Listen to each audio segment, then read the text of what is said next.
Episode 147. Are these comics going to make good film and television shows? We have Namor #2, we have Void Rivals, and we have Universal Studios Frankenstein. Let's check them out right now.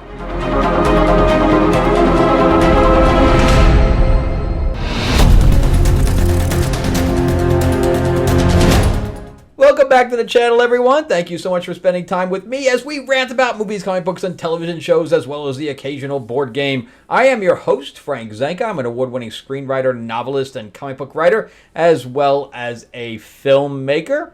And yeah, we're going to go chat about these comics. Before we do, remember to give me a like, give me a thumbs up if you can. Remember to subscribe to the channel if you can as well. I am trying to grow the channel out.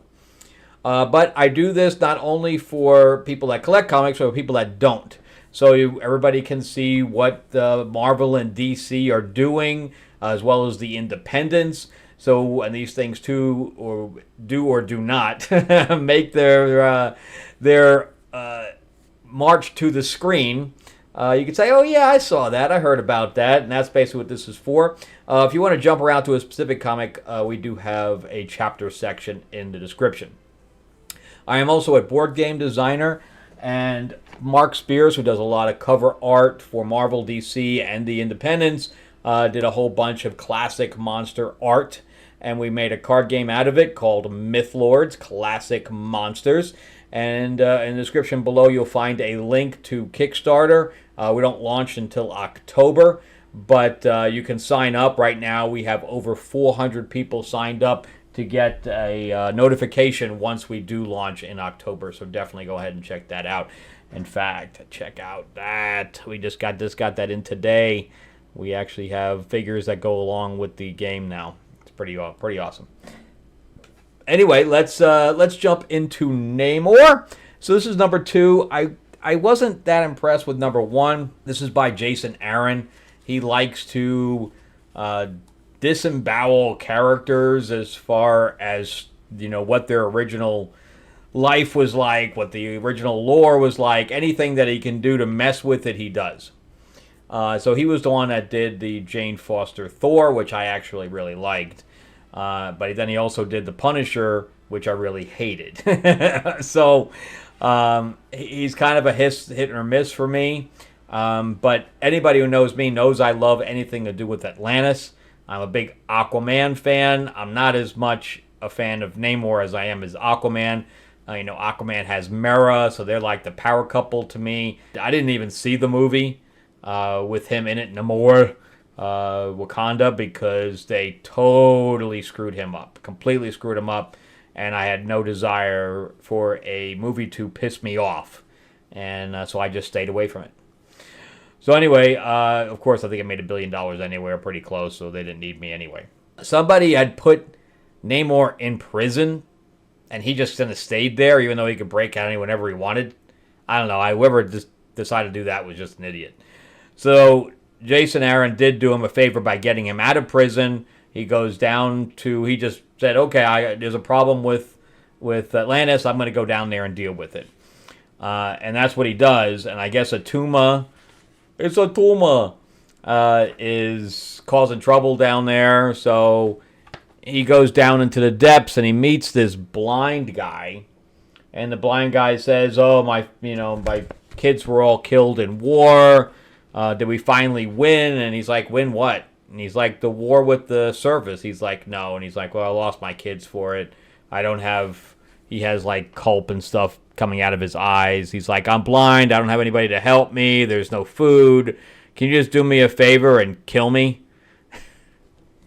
And Namor actually considers it, but then he reaches down to do it, but then he says, "No, I can't do it." And he leaves the guy there. He doesn't go to help him. He doesn't go to give the guy any place that will help him. He just leaves the guy there. Aquaman would never do that. See the difference? If anybody was in need of help, he would have brought the guy to someone that could take care of him. But no, he just leaves him there. I'm not going to kill you. I'm just going to let you die on your own.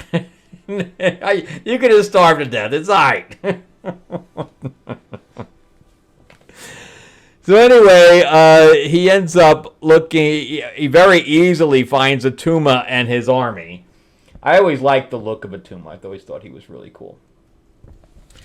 But anyway, he's giving a big speech to his army, and he's like, "Hey, we're gonna take over everything, and who cares about the king's gone?" Blah blah blah.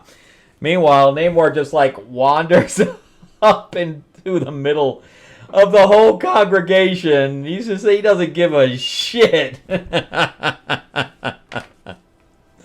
And he's like, "Oh, were you looking for me? Are you talking shit about me? Well, here I am, buddy." And he's like, "We're going to kill you all, blah, blah, blah. Go ahead and kill everybody." He just kind of slams his fist down. Everybody flies off. And he's like, no, this is not going to happen that way. We're going to do some kind of a traditional fight, just you and me. I don't quite understand it. There's some kind of a wine ceremony. So they drink part of it. I guess he's trying to get him drunk. He drink part of it, and then the rest of it kind of goes in the air into the water to make some kind of a swirl or something. I don't know, some kind of a wine cloud. I don't really understand because it's never really explained and it's never really used. So, I mean, the visuals are kind of cool, but that's about the extent of it. So then he goes into a flashback here of him. I guess his mother is setting him up with some eligible bachelorettes, and he's like, "Nah, I'm out of here." And he goes to see this other girl, and he's like, "I had to beat up 100 guards just to get to you." And she's like, "Yeah, whatever, come on." And I forgot the Kailani. So they end up going and buying a whole bunch of apples. And he's like, "Why'd you have me... I'm not really that hungry. Why'd you have me buy so many?" I don't really like the ring in the nose, but whatever. She's like, "Well, not for us. They're for all the people that are starving that due to your father's war or whatever else are, orphans and homeless." And so somebody gets in their way or whatever else, and she smacks the shit out of them. And she's like... And then we get a kiss, which is kind of sweet and stuff to that effect. But I guess she's a half-breed too, which is why she's not blue. So anyway, later that night, there's a whole bunch of infiltration going on. And he's like, "What the hell?" And they're there to kill his father or whatever parts of the cabinet. And he goes to stop them and then realizes that it's Kailani that's leading the assassins. So she's like, "You're betraying me." And now we go back to this fight with the wine. I hope it wasn't very expensive. And how do you make wine under the water? I don't understand that because it's like grapes that only are above the water. So how can it be a traditional thing? I'm confused about that whole thing. If somebody understands any of that, let me know. But anyway, so he says, "Why are you following this guy?" I guess he knocks Atuma out, and he's like, "Why are you following him?" And he's like, "I don't want to fight you guys." They're like, "We want to fight you!" And so we get this whole big fight thing. And I do like the black costume better than I like just the little green panties that he used to have on. But anyway, we switch back to the flashback, and he says, "You get out of here. I don't want to kill you because, I like you, but you betrayed me, and we can never see each other again."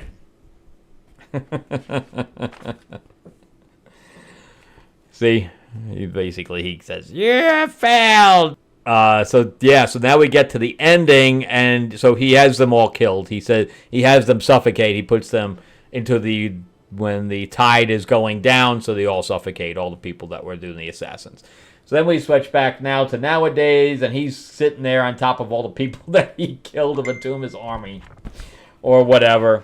And boom, of course, we have Kailani show up as a king, not a queen. I don't understand how a woman can be a king. I don't understand that. But we're seeing that more and more nowadays, where they're just abandoning the word queen, which I do not understand, unless it's used, Yas queen, then they say it. Otherwise, they don't say it. I do like Namor, and I do like what he's doing here for the most part. I think this was a pretty good issue in comparison to the last one. I do want to see what's going to happen now with the King Kaylani. So weird. So weird. But because I haven't seen a good Namor book in a long time, and this isn't even that good, but at least it's something. I have no Aquaman or anything else right now because nobody's printing any. All I have is the old stuff. All right, so now would Namor make a good thing by himself? No. No. He cannot hold up like Aquaman can because he's dislikable. He's not likable in the least. He's a very abrasive character, which is always why he was in as a supporting character or as a villain. You know, he's played the hero several times, but he's just abrasive. The best time he had any kind of personality was when he was with Sue. We all still want to know if he had an affair with her. All right, let's talk about Void Rivals. Void Rivals is by Robert Kirkman. He's the one that did The Walking Dead. This is part of the Energon universe, and this means that it was part of the Transformers and G.I. Joe. So there is a Transformer in here.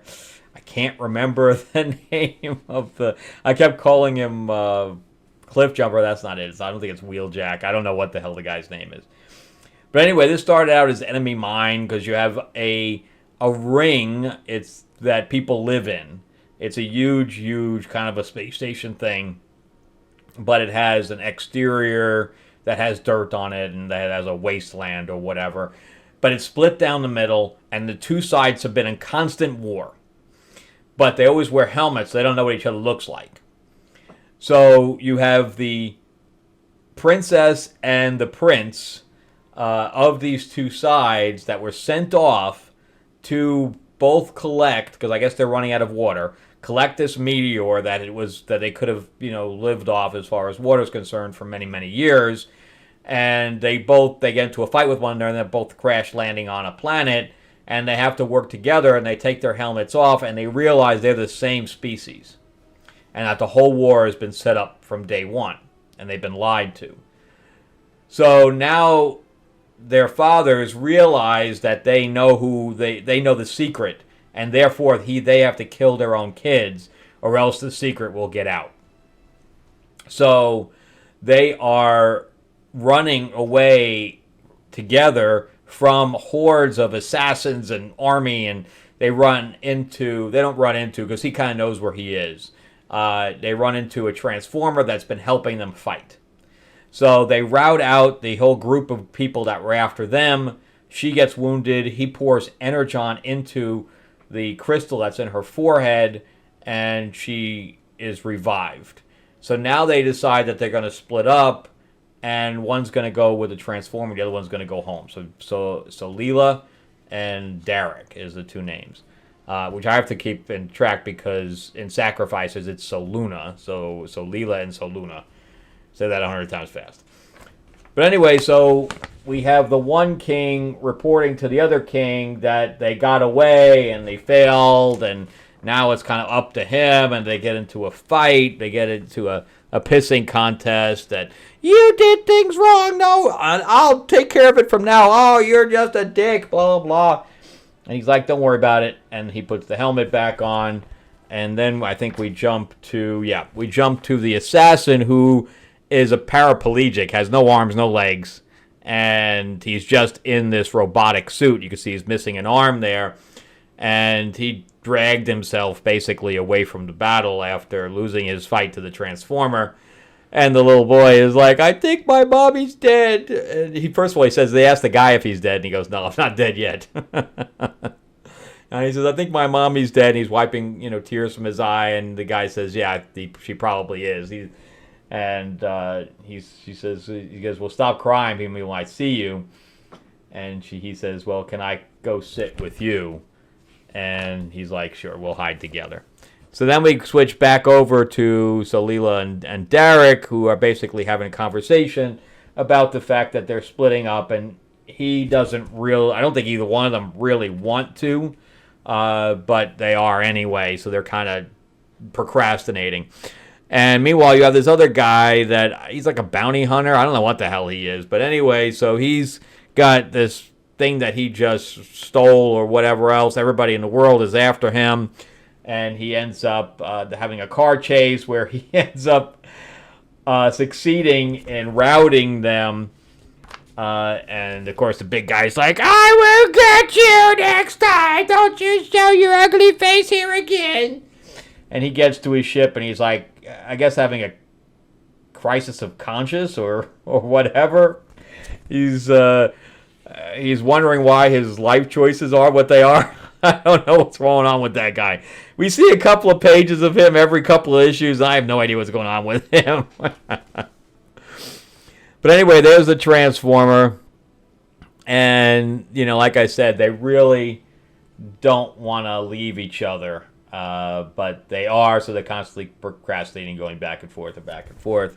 But she has her helmet on. And he decides to give her his handroid.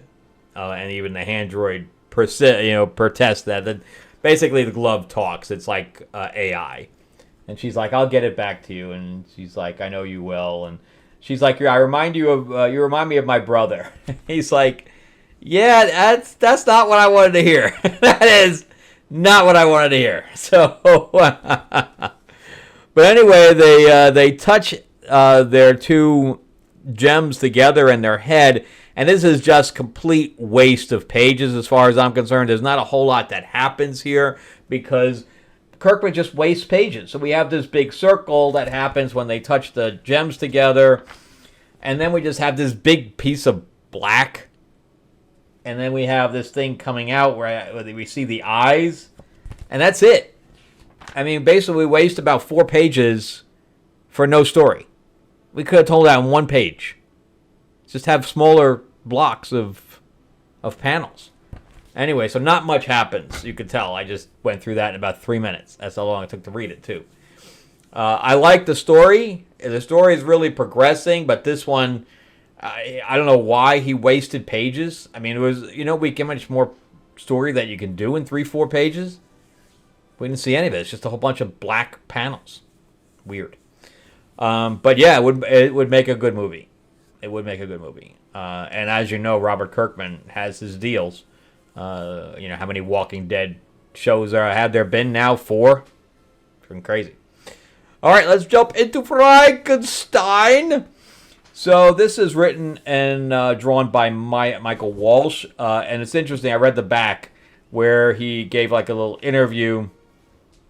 And he wanted to do, he really likes horror. He wanted to do this, but he had a contract for another book, and it fell through. So after he said no to it, he then called it back up and said it's still available, and they said yes, so he jumped back on it.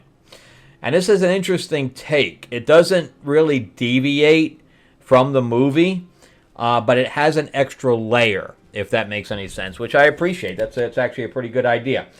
This little boy is in this cemetery talking to his father that died. And I don't know if he was a cop or something, but he was something like that. And he said, "Remember the horse that you made for me? Well, it broke, and nobody at the orphanage knows how to put it back together." Now, how he got out of the orphanage or whatever, I don't know, but he did. So anyway, so he's there at the time that Victor Frankenstein and Fritz, and they're digging up graves, and they end up digging up the little boy's father's grave and taking his hands. So that's what it's called, the hands of a father.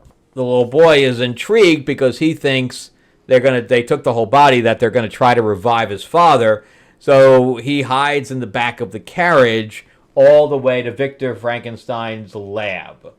So he's skulking around back there, and of course he wants to get a view of his father it's out of the casket.